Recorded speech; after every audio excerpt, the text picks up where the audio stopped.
Good morning, everyone.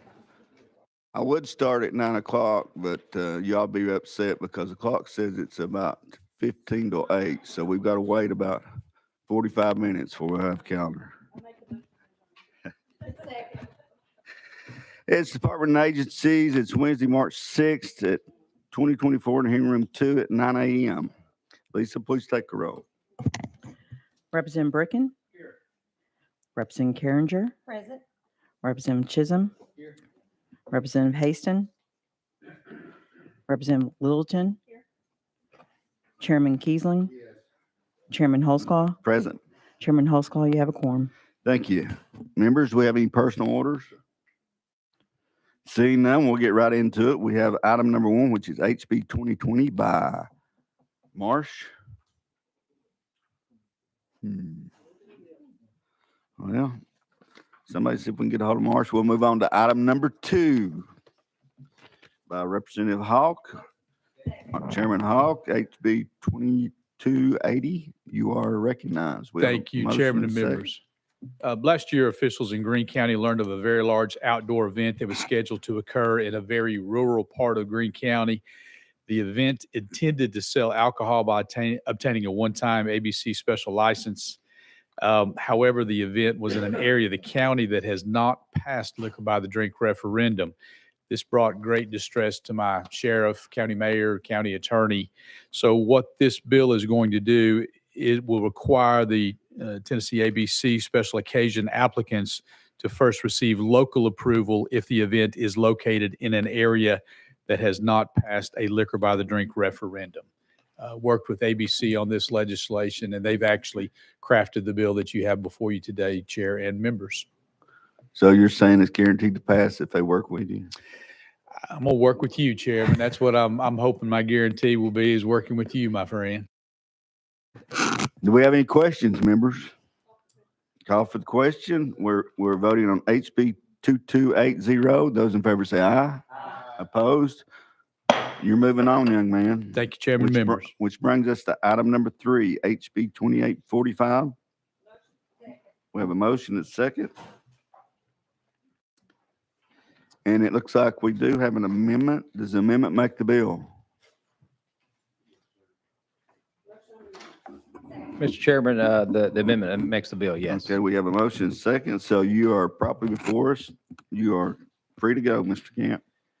Thank you, Mr. Chairman. And I will say we're going to miss seeing you up there next year, and want to take the opportunity to thank you for your many years of being on this committee and your service to the state of Tennessee and Tennesseans. So we're going to miss you, and thank you for all the work that you put into this committee. Appreciate the kind comments. Committee Chairman and committee, this is the piece of legislation that is tagged as the Tennessee Prevention of Drunk Driving Act. And I have to say, this piece of legislation got quite the buzz over the No pun intended. Yeah. And see, Mr. Chairman, that's why you're so good at this committee. So, but I want to say that as we were meeting with stakeholders across the state with different organizations and so forth, that was the regulation of cold beer was one of the ideas that was put forth. And I want to clarify the intent of where that came from. And as we were getting ready to file the legislation, where that language would have gone would have been to regulate not just somebody going into a convenience store or store and buying a 12-pack or 24-pack. The concern was from a parent and several people, and even law enforcement, raised the concerns with these high alcohol content single-serve containers. And some people have educated me on, they call them 2x4s or tall boys. And you see them laying on the side of the road where they've been obviously thrown out. So we know that they're being abused and people are drinking these and not making it home to enjoy at their house.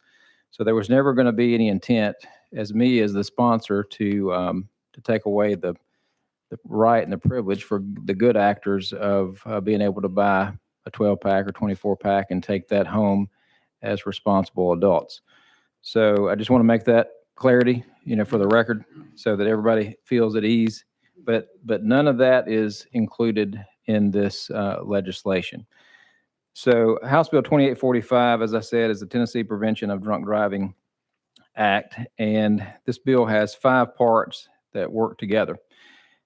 Study the DUI problem and find solutions, educate the public and policymakers on the level of excessive alcohol use in Tennessee, deter overconsumption and underage drinking at licensed establishments across the state. But before I detail each section, what each section does, let me describe the magnitude of the DUI problem and excessive alcohol use that we have in Tennessee. Since 1995, per capita alcohol consumption has steadily been rising across the U.S., including Tennessee. However, over the last 5 years, consumption has accelerated, and there has been a significant shift how alcohol has impacted Tennessee. COVID had a lot to do with that. Alcohol-related deaths soared 25.5% between 2019 and 2020. The lockdown caused our citizens to store alcohol in great quantities and drink at home. Increased as you see here, based on these studies. In 2019, since 2019, distilled spirits consumption across the state has increased by 62%, according to the Department of Revenue. Retail alcohol sales have increased 42%. Last year, Tennesseans consumed over 15 million gallons of distilled spirits, 14 million gallons of wine, 129 million gallons of beer. Drunk driving fatalities increased 59%, according to the Department of Safety.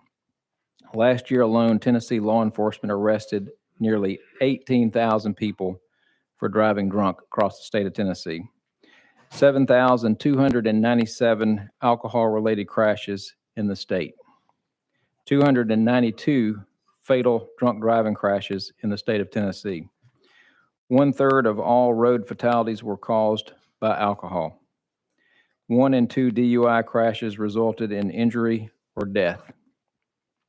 DUIs cost Tennessee $849,586,000 per year. And these are according to our dashboards through the DUI, through the Department of Safety, and anybody can see those on the website. Impaired driving is obviously destroying families. We have to do a better job in this state. Law enforcement across this state is doing everything they can, but they need help solving this problem. This bill is a step forward in our efforts to combat drunk driving and operating a boat under the influence and reduce the dangerous levels of excessive drinking in Tennessee, which is killing Tennesseans every year. This bill has 5 sections. The first section is to develop a legislative study committee to study DUIs and BUIs, which is boating under the influence. This will allow an opportunity to have all voices heard in one place and give legislators an opportunity to create a list of solutions.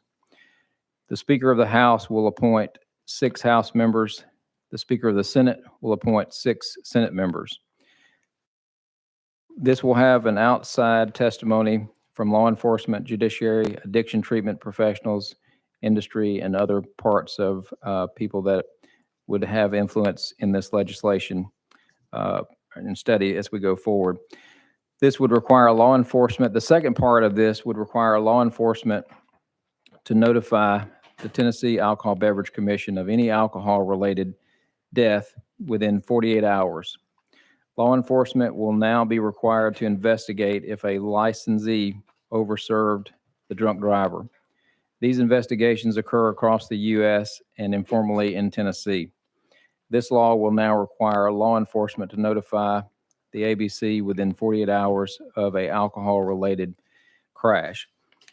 And the third part of this will require the Tennessee Alcohol Beverage Commission to issue a report to the General Assembly every 2 years on key data points related to excessive alcohol use in Tennessee. State departments are required to help. Current statistics of citations issued by the TABC will be in this, the number of alcohol-related traffic crashes and boating crashes, the number of DUI and BUI arrests, the number of alcohol recovery and treatment admissions through mental health, number of alcohol-related hospitalizations and ER admissions, number of alcohol attributable deaths, current programs conducted by state agencies to prevent underage drinking and other high-risk alcohol consumption, prevention recommendations for underage drinking and other high-risk alcohol consumption. The next phase of this legislation would be to increase the alcohol server training, or let me say this in a different way. Well, right now, the continuing education, the server permits and license are issued every 5 years, and they go through training as they are trained to serve in a restaurant or a bar. This will reduce that continuing education and license renewal to every 2 years. And many of us that serve here in the legislature, like myself, I have an insurance license. I have to renew that and go through education requirements every 2 years. So I think we need to, my goal here is to bring this in line with most of our professions across the state and put the emphasis on saving the lives of Tennesseans and through this legislation. The last part of this legislation will require the Highway Safety Office Impaired Driving Advisory Council, which is known as IDAC, to submit reports and recommendations by December 1st of each year. And finally, Mr. Chairman and committee, the impact of alcohol on Tennessee is dynamic. And I will say that unless it is actually, if you have been affected, until you've been affected by a drunk driver, you know, it really kind of flies under the radar of most of us as elected officials across this state to make sure Tennesseans are safe. And I for one admit, I threw a blind eye to this until I was affected by a drunk driver. And it helps you look at how we treat alcohol in the state through a different lens when you are affected personally. And as I approach this legislation, I want to be fair to all parts of the industry that are affected by this. And I've met with the stakeholders, and this legislation is a compromise to get to some agreements as we go forward on where we can agree on protecting Tennesseans from drunk drivers. And as we have seen the consumption increase, this means ramifications have increased to Tennesseans across the state by drunk drivers and road deaths. This bill is meant to identify the problem and come up with solutions, as I've said, that will save lives here in Tennessee. Mr. Chairman, I'll stand ready for questions, and I'm sorry that I went on long here, and I know everybody's on a schedule, but I think this is a very important piece of legislation that all Tennesseans should be interested in. I'm sorry that you're one of these statistics, and you know, it's a shame that just a few bad actors ruins it for everybody. And you know, like me, you're going to be living with some of those effects the rest of your life. And with that, I'm very, very sorry. But to get this bill in its proper position, we need to get the amendment on the bill. And amendment 014584. Do I have a motion and a second? So we're voting to put amendment 01458 on the bill. Those in favor say aye. Opposed? So it's on the bill. And members, does anybody have any questions? Representative Carringer, you're recognized. Not really a question, just a statement to say how sorry I am, how you personally been affected from this. But I'd say most all of us in here have been affected in our family in some way. Before I was born, my mother lost a brother who had just graduated from high school, but I never got to meet. She lost 2 uncles and an aunt, which meant my grandfather lost his son, lost 2 brothers, and a sister-in-law. And they were hit by a drunk driver. and all 5 of them were killed. And so I have lived this my entire life of hearing about the individuals that I didn't get the opportunity to meet. And so we all know this is an issue on our highways everywhere across the U.S. and everywhere. So I want to thank you for bringing this to make more awareness to this situation and whatever we can do to try to make people responsible. And so I again want to just say I'm sorry, and I hope that the state of Tennessee can be leading, that we bring these numbers down. And I understand that maybe all of them haven't even been reported to us in the way that law enforcement and all that. There may be a bill coming down the pike about that, but thank you very much. And to all the families who have had to lose loved ones. Representative Gap. Mr. Chairman, thank you. Representative Carringer, thank you for that. And I would reiterate that 1 in 3 Tennesseans will be affected by a drunk driver in their lifetime at the current rate that we see these statistics. And it's estimated that the first person that received a DUI, it is estimated they drove at least 20 times before they got caught drunk. That's alarming. And these are Tennesseans that we're sent here to protect. So thank you, Mr. Chairman. Any other questions?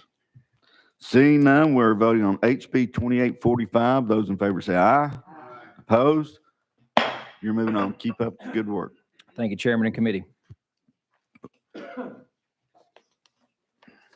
Which brings us to item number 4, which is HB 0876, been taken off notice. And item number 5, HB 1657, is taken off notice. And I don't see Marsh at all still. Which brings us to item number 6, 2613 by McCallum. You got a motion, second. Does your amendment make the bill? Yes, Mr. Chairman, it does.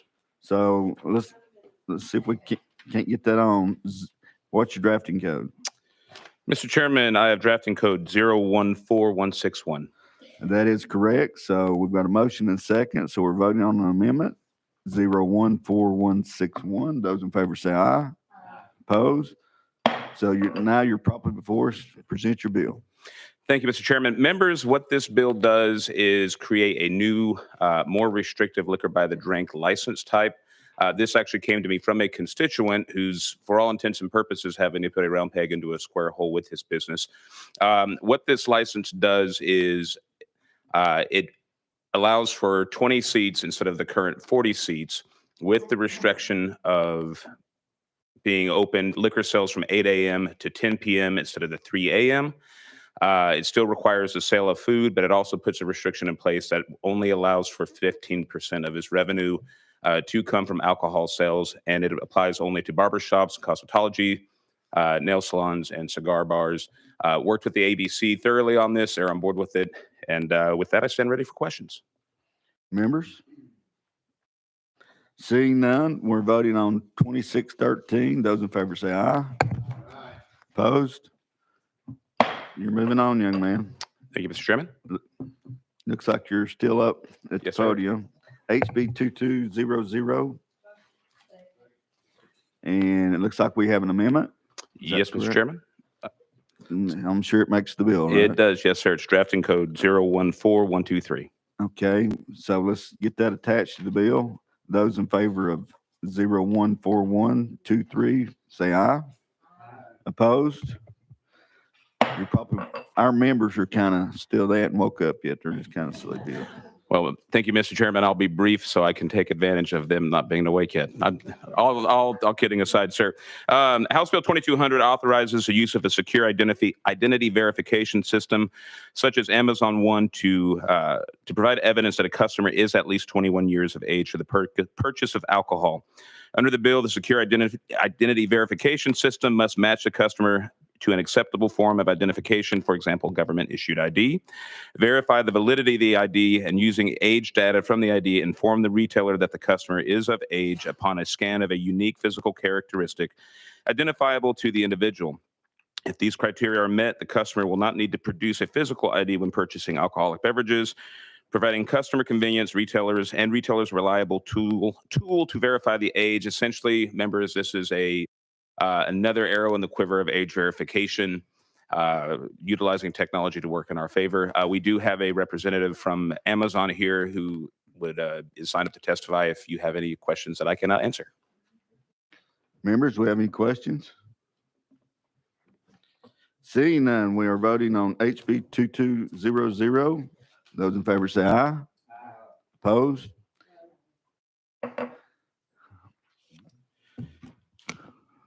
Let's do a voice vote on it, make sure. Roll call vote, pardon me.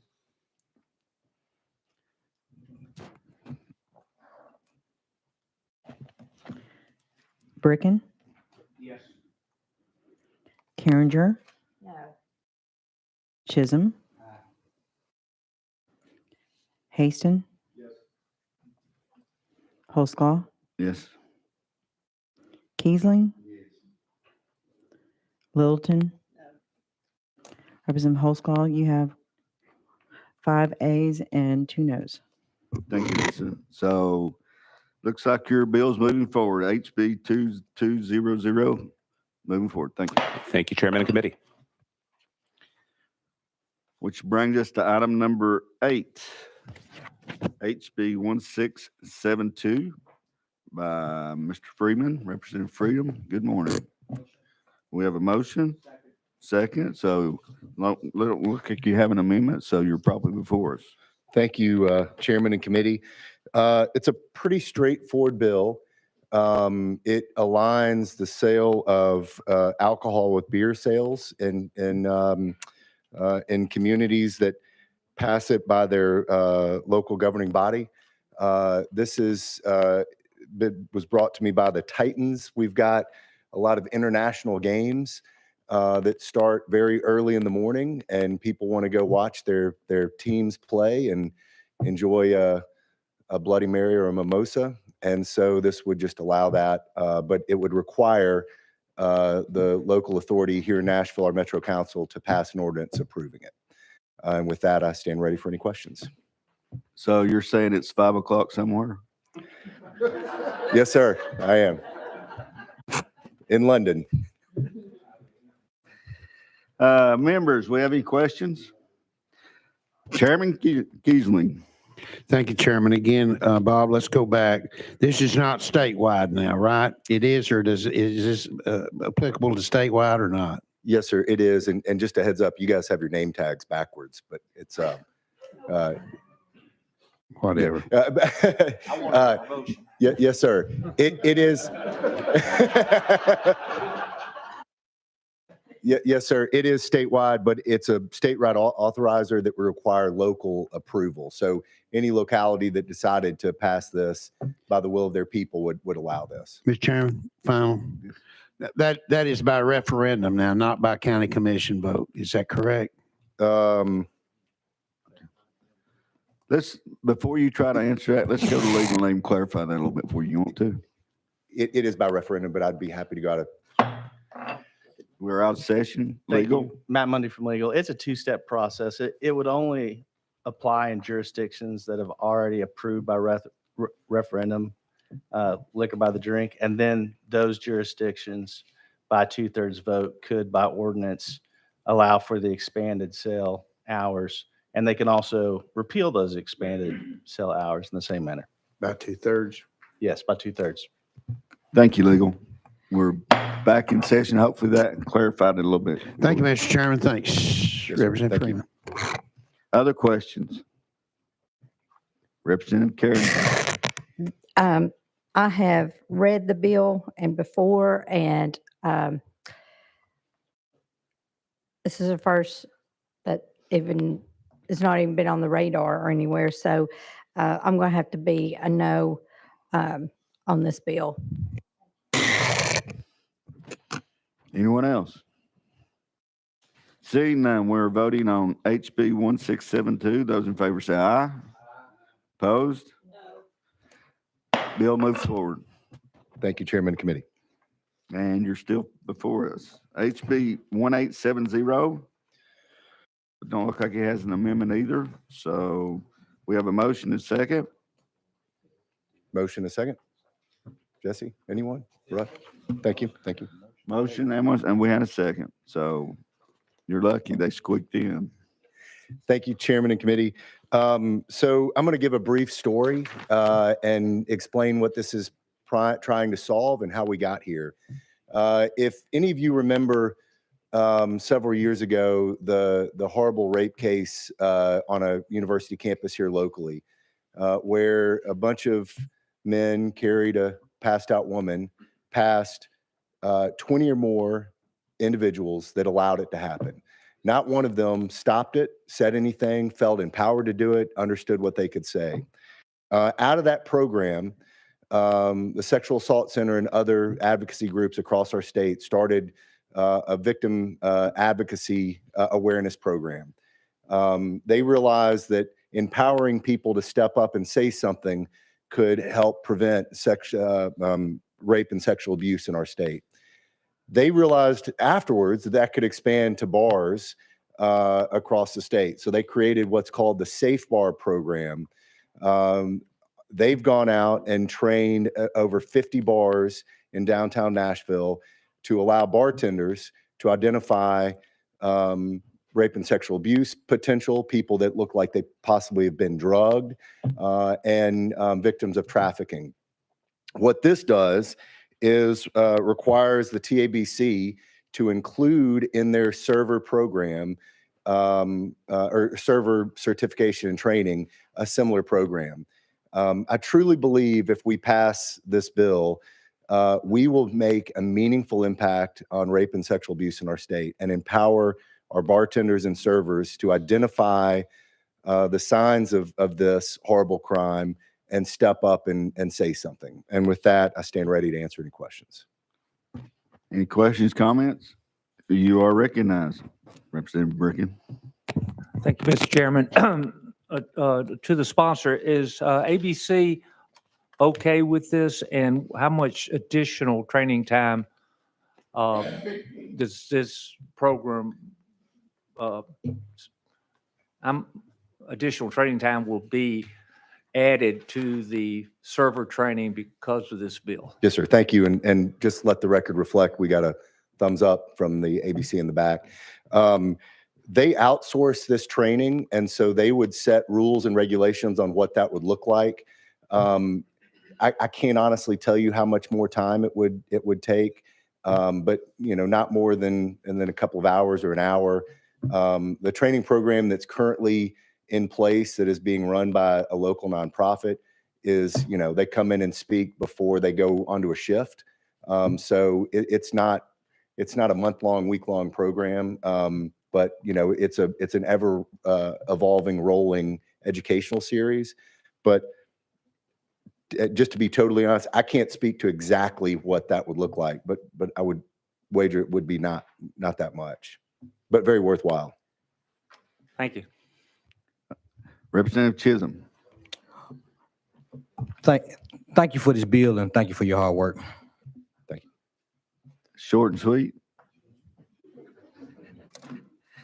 Any other questions? Seeing none, we're voting on HB 1870. Those in favor say aye. Opposed? Bill's moving on. Thank you, Chairman Committee. Which brings us to item number 10 by Representative Carringer. We have a motion and a second. We have several amendments here. Does both of them make the bill? No, Amendment 15055. Okay, we have a motion and a second on that. We have a motion and a second, so we're voting on 015055. Those in favor say aye. Aye. Opposed? So amendments on the bill, you are properly before us. Thank you, Chairman, and thank you, Committee. Current law regulates the sale and distribution of hemp hemp-based products. This bill will simply clarify that retail package stores licensees are subject to the same regulations as any other retail establishment selling hemp-based products. This bill just allows, as I said, clarity in the regulation of the hemp-based products in Tennessee. So, Mr. Chairman, I will stand for questions and ask everyone for their support. When did you become a hemp expert? Several weeks ago. Well, question's been called, so we have anybody down there? Representative Bricken, will you withdraw your question for a second? Certainly, I've had several people come by my office and talk about this bill. I will be voting against it. I think there should be a level playing field for everybody. And so that I could support. I'm just not going to be able to support because it's these hemp products, until we get our handle of the chemistry and that goes into these hemp products. And of course, when we passed the hemp legislation a few years ago, it was primarily for vaping and products behind the counter. I don't think anybody even thought we were going to get infused drinks with hemp in it with unknown chemistry. I mean, the hemp products in there have just developed the potency and the dangerousness that I think these products can hold just needs to be regulated. Again, I hope somewhere down the road we can define like alcohol content that we define in drinks, the potency of hemp products, because right now there really, as far as I know, no clear definition of the potency that's going into these drinks. And so with that, I cannot support it just because it's just, I just can't support it. Thank you. Thank you. You are recognized, Representative Carringer. Thank you, Representative Bricken. Well, on current law right now, they're all allowed to sell this. So it's already legal to sell it already. So I just wanted to make that clear that it is already legal for the businesses to be selling it. Thank you. Other questions, comments? Seeing none, we are voting on HB 2607. Those in favor say aye. Opposed? No. You are moving on, young lady, which now brings us to me. So we've got to, you want to sit here and me down there? No. I will be you. We're not going to swap name tags.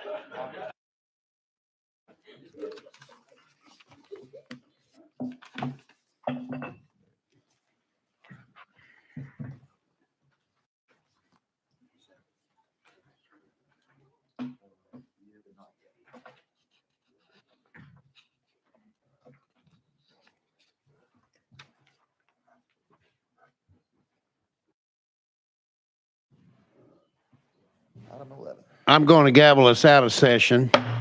Now I'm going to gavel us back in session, Mr. Chairman. Is that okay? You're all. Does that meet your approval, sir? You got it. All right. So let us continue on moving to item number 11, House Bill 2247. Chairman Holtzclaw. Let's see. Do we have, whoops, I did not look. Yes, we do. We have an amendment. Do we not? That is correct. And could you please give us the tracking code, sir? It's 014630. That is correct. I need a second on the bill, members. Somebody scream it out now. Okay, let's get this amendment on the bill. Need a motion, second, and there's no objections. Let's move on to vote on amendment 14630. Those in favor, please say aye. Those opposed, no. Ayes have it. Chairman, we now have your amendment on the bill, on House Bill 2247. You are recognized, sir. Thank you, Chairman. Basically, this is the Checkout Efficiency Act bill. It's brought to me by the grocery stores. And this bill addresses a labor issue that grocery stores are currently having on the alcohol policy due to labor changes. You know, they're relying more and more on young people to come and serve as cashiers. This bill basically allows the 16, 17-year-old cashier ringing up a transaction that includes the purchase of alcohol. You know, currently right now it allows the cashier must stop and go find somebody to help them get in, look at the card who's 18 years or older, punch a button and let the sale go through. And this, we've got several safety nets on this. It's amended to where it would only apply to the bigger grocery stores, the ones that have a wine license, which is quite a lot. It'll eliminate all your convenience stores and that kind of stuff. And then, you know, that person must also go undergo annual training in the TABC. Also, that stores are required to have camera systems, and they also must have someone on the staff that's 20-year-old to be supervised. And with that, I renew my motion.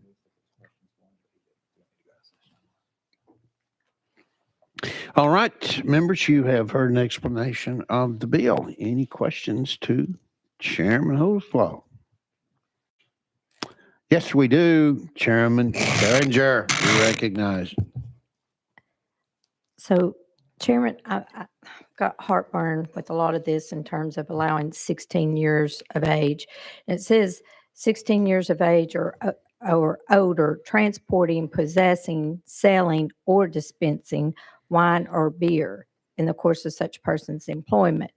And I've said many, many times, was serving on Knox County Commission, where we had our own beer board. We had our Knox County Sheriff's Officer that ran the stings. Very good friend of mine and very good friend out in the audience's brother. So what we had was issues with selling to underage, and so to allow another 16-year-old, and I know we continue to put in safety nets, but somehow things keep falling through. I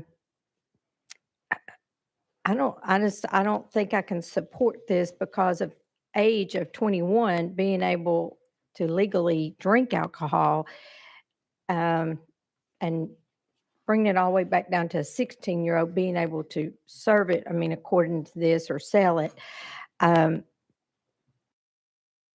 only to your bigger grocery stores that sell wine is quite a bit in Knox County. So I'm concerned about that young of age, and I understand the whole employment.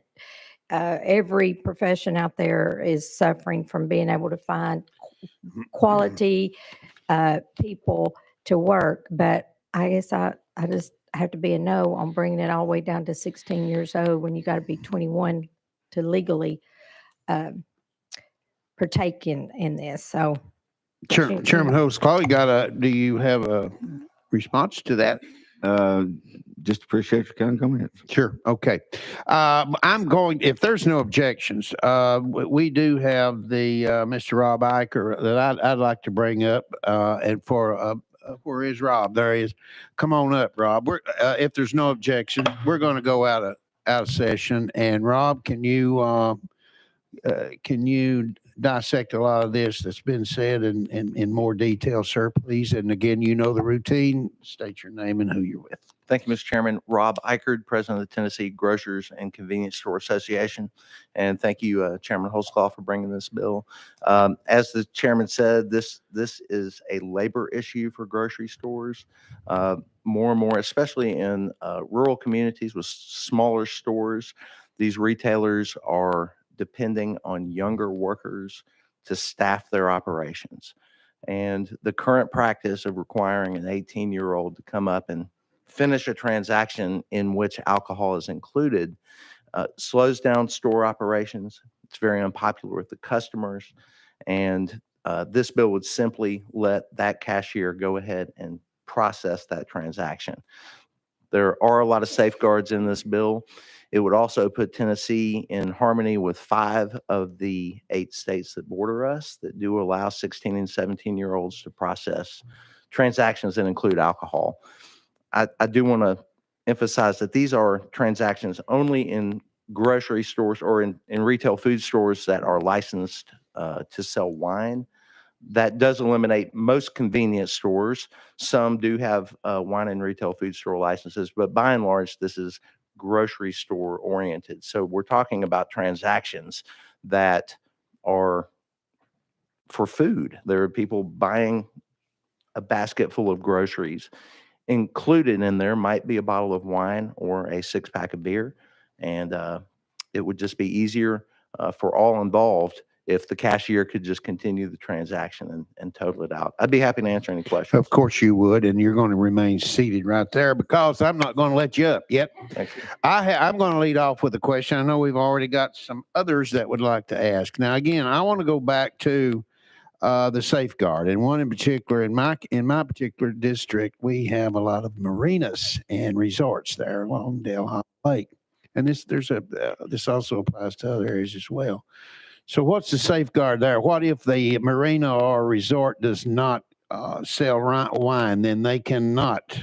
They can or cannot. No, sir, not with the amendment that's on the bill. It would only apply to retail food stores with wine licenses. Gotcha. Okay, that answers my question. We next have Chairlady Littleton. You're recognized. Thank you, Mr. Chairman. And we've discussed this in my office a time or two, but I need to ask some questions about the dispensing.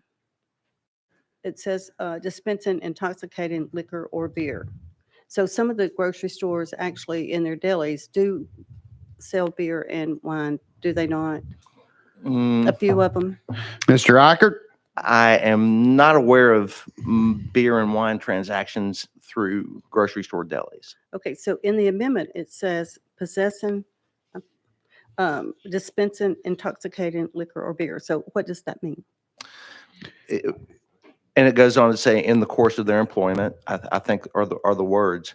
And for a cashier, that means processing the transaction. So just ringing it up. Chairlady Littleton, can we go out of session just a moment? Let's direct that to council, if you don't mind. Please do. For a moment, please let's do. No objection. We're going to go out of session and we're going to defer to Mr. Monday. Mr. Monday, you recognize. Thank you, Matt Mundy. There are, in fact, grocery stores that have a wine bar in them. I've seen them before. I know that the Whole Foods, I think, in Franklin has one. But this bill is not intended to allow an employee to actually dispense any alcohol by the drink. It's only for the purposes of moving it around, stocking it on the shelves, or actually processing transactions when a purchaser wants to purchase wine or beer only, not spirits. There is authority for them they would be able to get their employee permit, but to be able to actually dispense in the context of pouring a drink, like liquor by the drink or wine by the drink, they would have to have a server permit, and they are not authorized in this legislation to do that. Chairlady, you want to follow up, please, to Just one council? more question, please.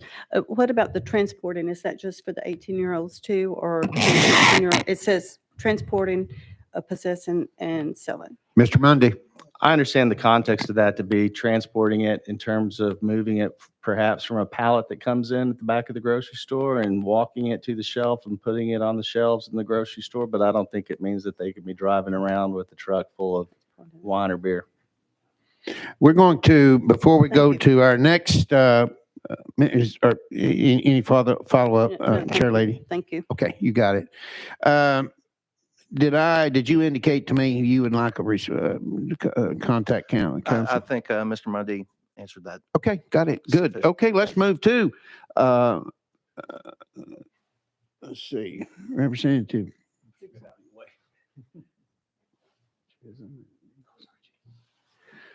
Representative Chisholm, I think you're up. Yes. Is that correct? Thank you, Chairman. Did I get it? Okay.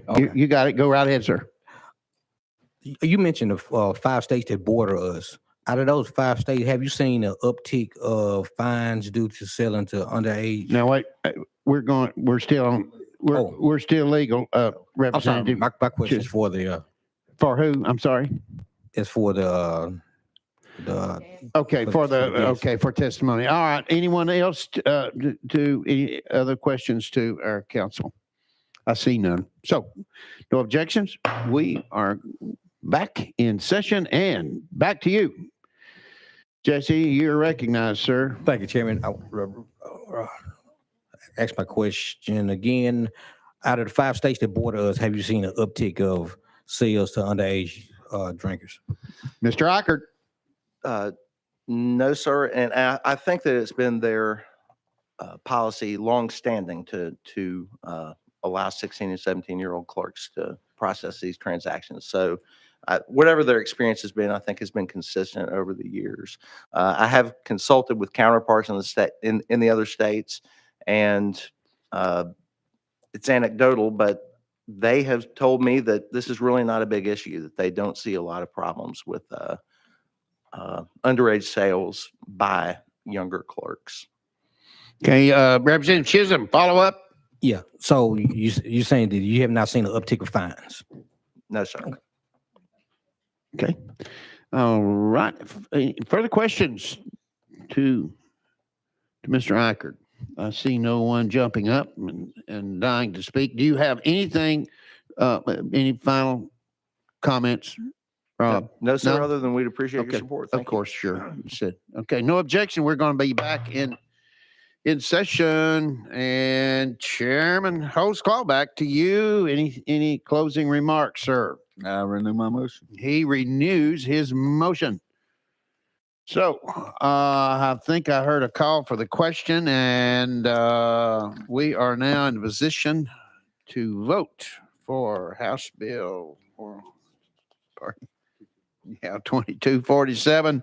Those in favor, please say aye. Aye. Those opposed, no. Ayes have it. And Chairman, you are going to be moving on to where? Where? Full. That's right. Of course you are. Duh.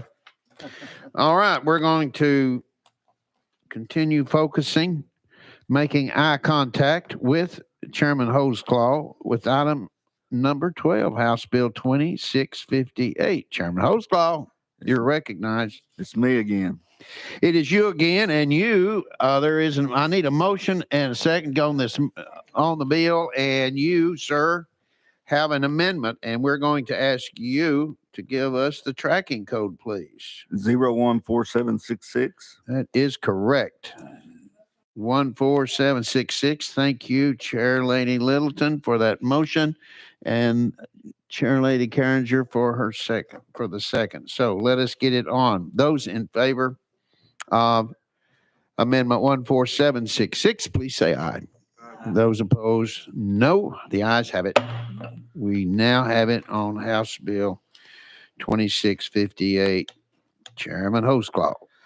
Thank you, Chairman. And basically, this legislation, the goal of it is to increase compliance with alcohol server permit requirements, reduce illegal alcohol sales to minors, and eliminate non-permitted servers who sell alcohol to minors. You know, and this was brought to us from ABC and the alcohol industry. They work together to try to promote and make this system better. Last year, 21% of the alcohol servers sold alcohol to a minor. When checked out by TABC, you know, we have to do better than 21% of servers that was checked out. And like I said, the hospitality industry and TABC work together. But what I'd like to do is, we've got a presenter, and we'd like to go to session and hear from. Of course, at the request of the Aaron chairman, Rummage. we, ABC, if there is no objections, we will go out of session. And they ask the handsome gentleman from ABC to come forward. He knows the routine. He's been in front of us many, many times. Scoot that mic up close where we can hear you, sir, and you are recognized, sir. Yes, sir. Aaron Rummage with the Alcoholic Beverage Commission. We did work with industry on this. We were trying to increase compliance. This will create a program that incentivizes businesses to only hire permitted servers, give them a small break on their first fine in a 12-month period. If a server is caught selling to a minor, it changes the penalty to a 7-day suspension, which the industry chose. They felt like that was going to deter their employees from serving to a minor. And if for individuals who refuse to get the permit, and also we catch them selling alcohol to a minor, it will prohibit them from getting a permit for 24 months. And we're going to keep that information on our website or in other forms so businesses will know who's out there, refusing to get the permit. So the whole point is to increase compliance and to, frankly, just help the community through safer alcohol. Okay, good.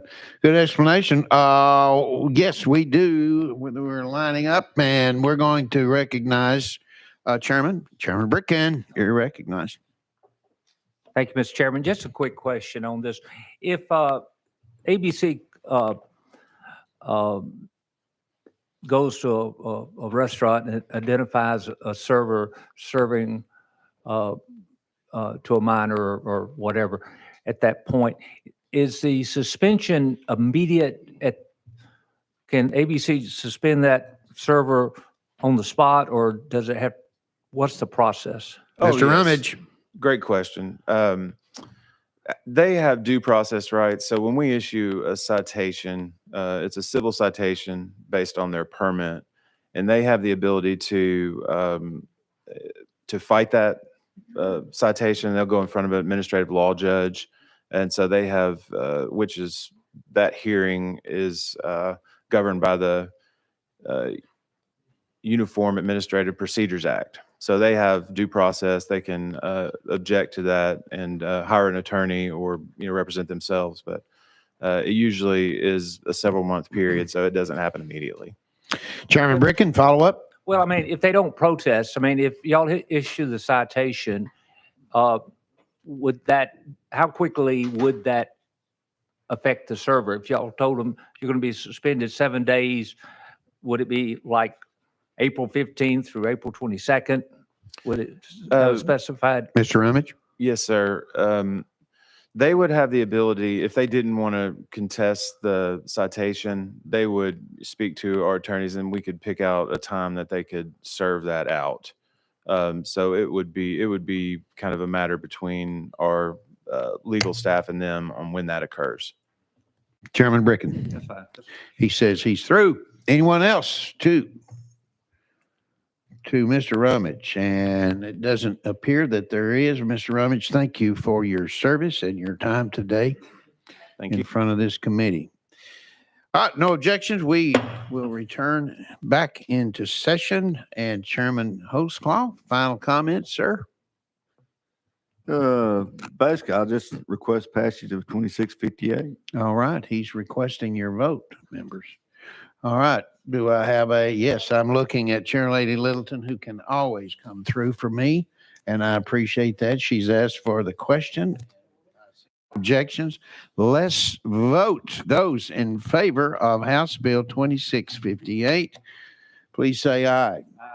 Those opposed, no. The ayes have it. And Chairman, you are headed to full committee, as you well know. Thank you, Chairman. Final one on our calendar, members, is item number 13. We've got a motion and a second on House Bill 1937. Mr. Chairman, thank you. You are recognized. Thank you, Chairman. And HB 1937 is a LBD omnibus bill, and it has more than one amendment, as you well know. But if there's no objection, rather than adopt all 29 amendments individually, I move that we adopt all amendments as one and ask that they be rolled into a single amendment for full committee. All right. He has made a motion that all in favor, that the amendments all go on the bill then, right? Under one. So that's, that is a fair motion, and you've got to receive a second. So, okay, if there's no objections, we're going to vote on the amendments on this bill. Those in favor, please say aye. Aye. Those opposed, no. The ayes have it. And the bill moves on to full. And let's see.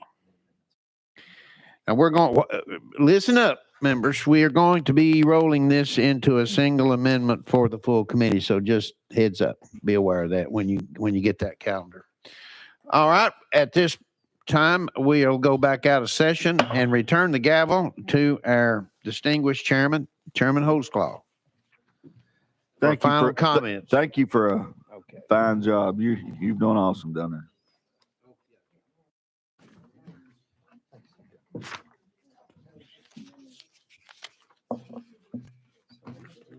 Oh, we still got Marsh's, right? Did he hold it? What did he do? Well, if he doesn't show up by the time we're done, Okay. we can roll it. Okay, we have one item left on the alcohol counter, which is HB 2020. We're going to roll it to the hill. Which now we have another calendar to take up. So I got to text Marcia stuff in ag. They've got a controversial bill they need to get first on. Okay. And with our new calendar, we have HB 2946 by Jernigan. Yes, sir. We have a motion and a second. And it looks like you do have an amendment. Is that correct? I do, Chairman. And it's what drafting code? Drafting code is 13922. That is correct. So do I have a motion and a second on the amendment? Motion. Have a motion, second. So you're properly before us, so go ahead and explain your bill. Okay, thank you, Chairman. Members, this bill is amended. You should sit up here with me, John. That would. This bill is amended after working with the Treasury. It does two things. It will only allow a licensed sports gaming operator to notify a sports bettor within 60 days of their money being eligible to be turned over to the unclaimed property program at the Treasury. The second is that notice, it prohibits the licensee from sending a notice to the bettor that the remaining funds in their account may be subject to confiscation, possession, forfeiture, or assumption, unless expressly authorized by the Tennessee Wagering Council. That's what the bill does, Chairman, and that's the explanation, and I'd be happy to answer any questions from the members. Looks like we have to add, I thought we added them. Did we not add them there? I think so. Well, just for clarification, we'll do it again. As the amendment 013922, we need a motion and second. Okay, that's added to the bill, so we got that clarified for sure. Okay. Okay, so Say it again, or? members, we have any questions, comments? Questions been called on the bill? So we are voting on 2946. Those in favor say aye. Opposed? Moving on to full. Thank you, Chairman, and Chairman, thank you for your service. All right.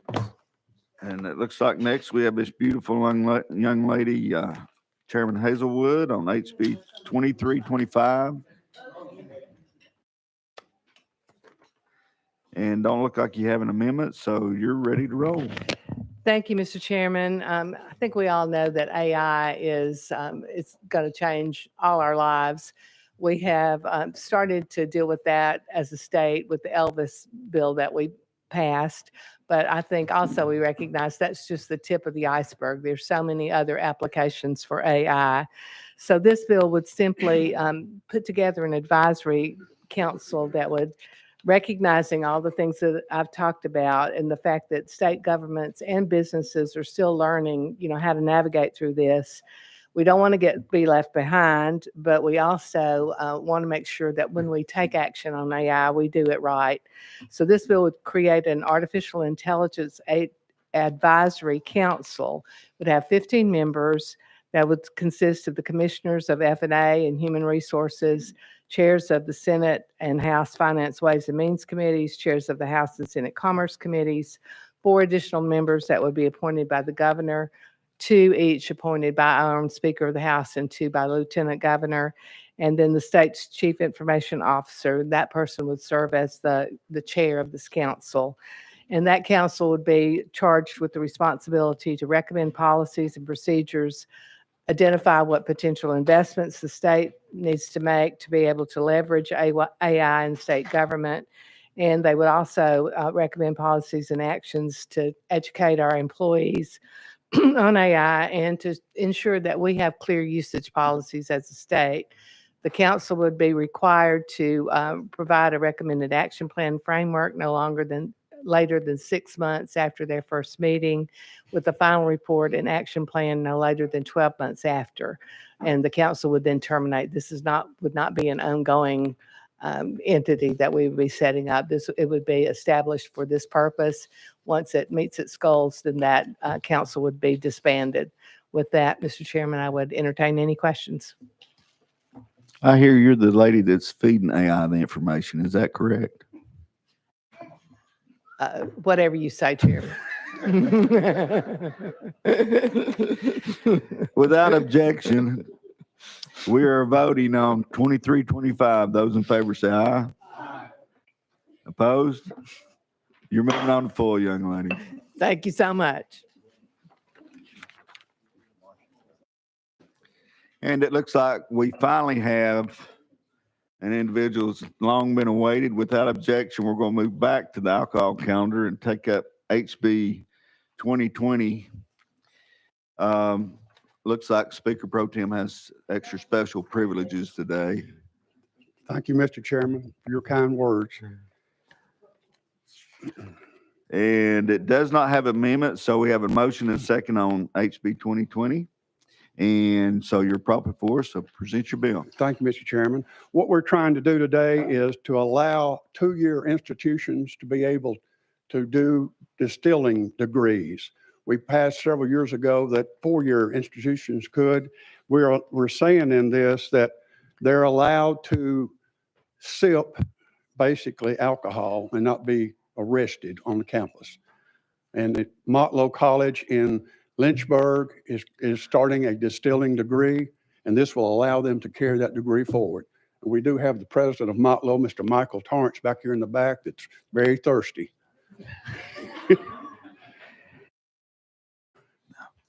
So I reckon the definition of the sip would be different from one to the other. Is that correct? I think you're right.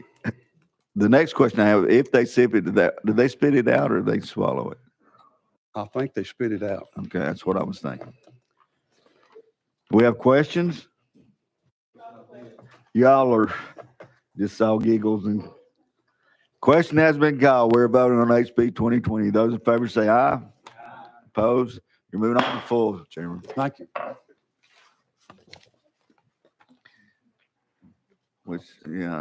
Which brings us to item number 3, 1874 by Chairman Crawford.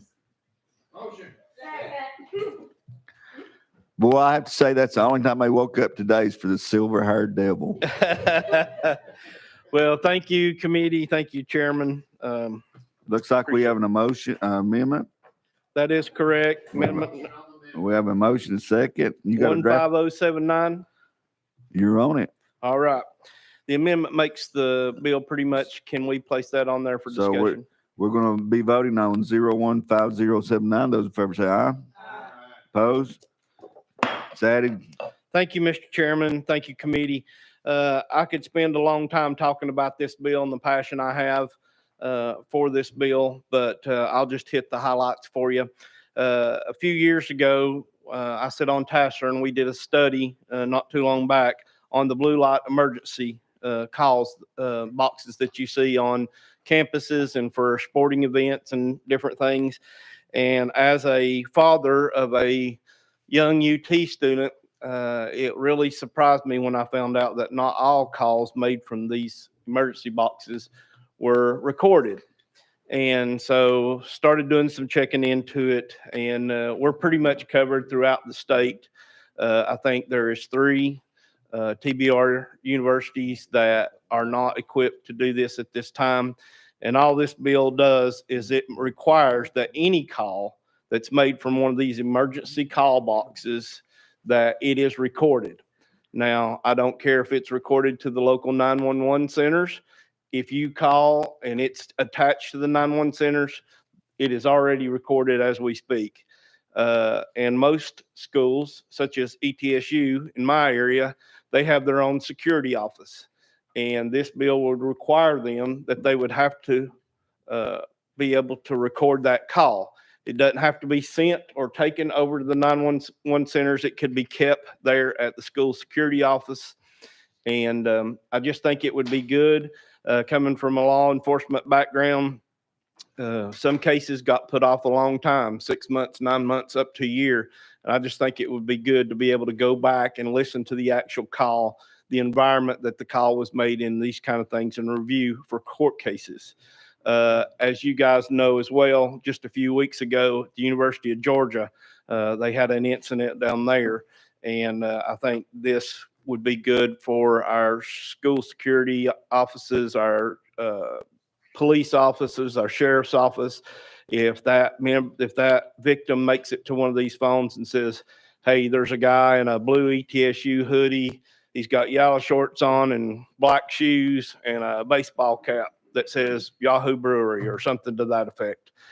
It would be nice to have that description, so they would be driving around the campus looking for that description and not harassing other people or taking time that could have been used on looking for this guy. They would have a description to go by.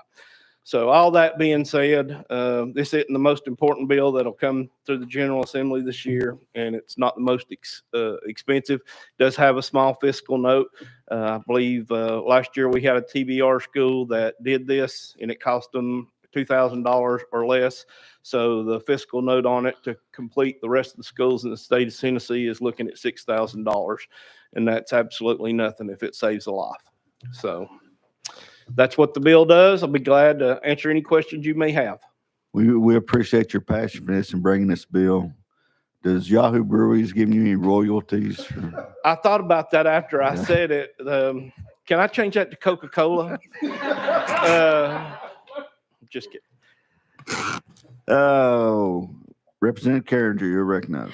Thank you, Chairman. And Chairman Crawford, I just want to thank you for bringing this bill.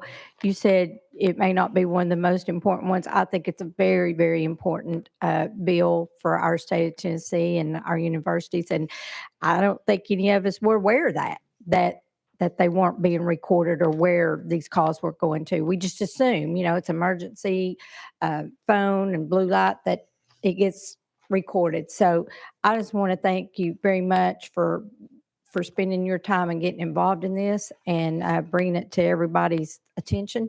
And I think it's will be right in the top of the most important bills that we could pass in the Assembly. So thank you. Thank you. Other questions, statements? Seeing none, we're voting on HB 1874. Those in favor say aye. Opposed? You're moving on to full. Thank you, Mr. Chairman. Thank you, committee. Which brings us to item number 4, HB 2138. And it does have an amendment. You have a drafting code, young man? I do, yes, sir. Drafting code 14221, and that does make the bill. Do you want to double check that? 14221. Nope, it's not what we got. Which bill are we on? Maybe I need to figure out what bill we're on. What? Okay. And I didn't get updated. So you may be correct. This is the correct. Okay. Are we on House Bill 2138? Yes, you're not updated to your own bill, it don't sound like.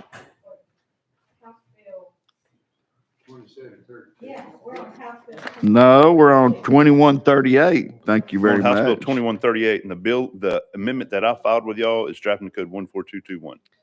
And that writes this bill.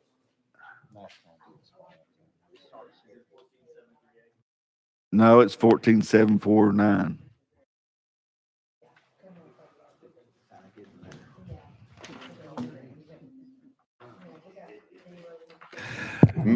Thank you, Mr. Chair. Legal has pointed out to me that there's a typo and that it's 14749. That writes the bill. And it was properly filed, so we will, even though without the confusion, take it up. Now, you do know that you put this bill in particular risk. You know that, don't you? I'm sorry, Mr. Chairman. You got the Senator nicely carrying on the other side. Mr. Chairman, would you judge favorably on me, not by my Senate sponsor? We need a motion second on amendment 014749. That we're voting on 04749. Those in favor say aye. Opposed? Properly on the bill. You are recognized. Thank you. Committee, last fall, myself and my friend, Representative Chisholm, went to a National Sportsman's Caucus. We sat through several classes and it found out that the U.S. Fish and Wildlife Service has been putting wolves back into society. It can be argued, all these different things can be argued. There's conspiracy theories, whether that's good or not. Just last month, February 2nd, the U.S. Fish and Wildlife announced an entire national recovery plan to reintroduce wolves, which would in fact impact right here in Tennessee. I can also point you to an unbelievable amount of damage, even fatalities, human fatalities because of wolves. I'm not here to argue today whether it's a good or bad, but what I'm here to say is that in Tennessee, especially in areas where I live, wolves are known to be incredibly more dangerous than a coyote, more dangerous than a black bear, which is one thing that we deal with. And y'all remember I had a bill about bears a year ago. So what this bill would seek to do is to say, we understand that there's a federal prohibition on harvesting or stopping a wolf. I'm just saying there is no law enforcement in Tennessee that would enforce the federal law. That's a constitutional principle that has been upheld 6 times in the Supreme Court, that a federal law, they cannot compel state law enforcement to enforce a federal law. And so this doesn't make killing them legal. It just says no law enforcement in Tennessee will enforce that federal law if a person has to take a wolf that is coming after them or their family.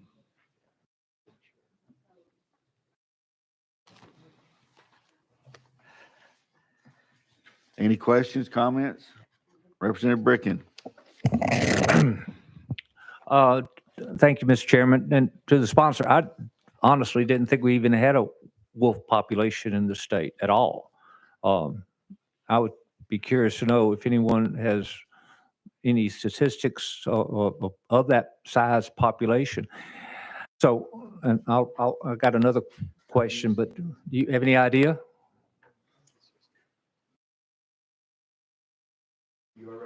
Thank you. Representative Bricken, we don't have a record of wolves currently here. But like I said, in February 2nd of this year, U.S. Fish and Wildlife announced that they were doing a national campaign to reintroduce wolves back throughout the United States of America. And they've already been introduced in North Carolina, which is a bordering state of ours. The second question, if this bill were to pass, I mean, does this allow hunting of wolves or just protecting yourself from a wolf? You're recognized, Leader Fed. Thank you, Mr. Chair.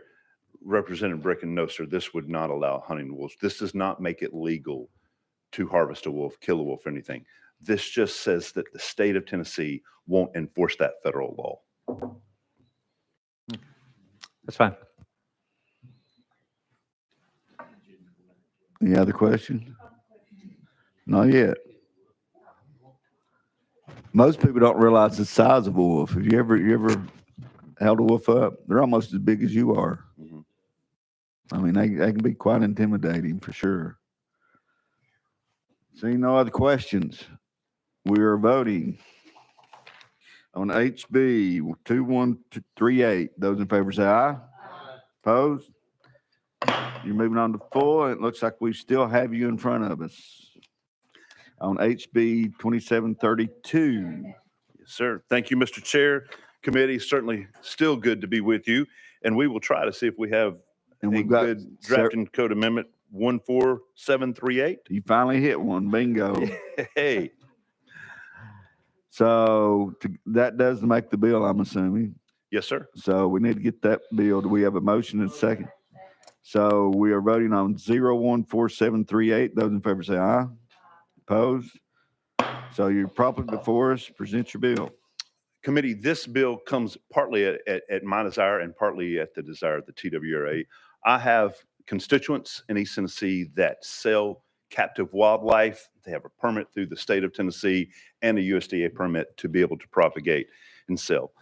There is confusion right now in the law whether that you need a possession permit and a propagation permit. So this bill does two things. First of all, it clarifies that you only need one permit, not extra government on that, to clarify that. And then secondly, it provides TWA the authority to manage Lake Hawford and its unique amenities, as well as the other agency lakes, consistent with community expectations. And that's all this bill does. And the TWRA does have a representative, but if it would hurt the bill, we don't want him to testify. You know, you're infamous with animal bills. You know that, right? You're probably most famous for most people don't realize your skunk bill. Oh my. This guy. Is that not correct? Leader Faison? Is it possible for the presenter to call something out of order? That was us. Thank you. Question's been called for the bill. So that we are voting on HB 2732. Those in favor say aye. Opposed? You're moving on to full. Thank you, committee, Mr. Chairman. Which brings us to the end of the calendar, which is HB 2345. And it's by Representative Bricken. You are recognized. It looks like there is no amendment, so you are good to go. Thank you, Mr. Chairman and members of the committee. This bill was brought to me by Mayor Blake Lay from Lawrenceburg, who's also a member of the TECB board, which is the Tennessee Emergency Communications Board. And it is just moving the administrative relationship of the TECB board from the Department of Commerce and Insurance to the Department of Safety and Homeland Security, because it makes sense that TECB be under safety and Homeland Security. And I'll be glad to answer any questions.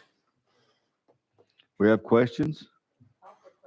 Questions been called. Those in favor of HB 2345, those in favor say aye. Aye. Opposed?